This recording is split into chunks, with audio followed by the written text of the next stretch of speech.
There are genuinely people in the Demon Slayer community who don't think that Gyomei is the strongest Hashira. Ignoring his insane feats and the multitude of statements, there's literally 4 statements saying he's the strongest, and one of them is literally in the narration. I think it's interesting how he's the only Hashira who undoubtedly gets the see-through world and the red blade. Of course, he's able to get the mark on command, showing his superior mastery over total concentration breathing, and on top of that, an already well-refined and insane body.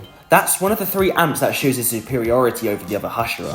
Gyomei is able to unlock the see-through world and red blade without too much difficulty, and under non-circumstantial conditions. If we compare this to the other Hashira, we see a few patterns. Mitsuri doesn't reactivate the mark in Infinity Castle, drawing a parallel between the 2 characters. They're both blessed with strength, but it's their breathing mastery which separates them. Gyu and Sanemi both get the mark, but they only get the red blade when they clash with each other, and they don't get the see-through world.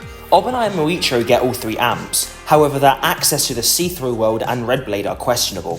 Moichiro gets the see-through world when performing his suicidal attack, putting himself into a fatal scenario. With Obanai, it's not a question of can he actually access them in a fight, but can he maintain them? He gets the see-through world extremely briefly, and nearly passes out when getting the red blade. Also, since Obanai nearly passes out when getting the red blade, Moichiro getting the red blade when he did is kinda ridiculous. Not only are they of comparable sizes, but Moichiro was literally in half and had his throat slashed. Moichiro being able to do this seems to be a death amp, judging by how illogical him getting the red blade is here.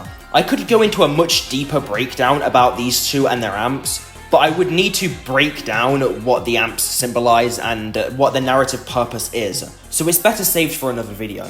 But like, it's kinda crazy how every other Hashira is struggling with their amps, but then Gyomei is over here casually pulling them out. Like, he literally gets the mark on command, need I say any more? But overall, I think it's pretty clear that Gyomei is the strongest Hashira, and by a wide margin.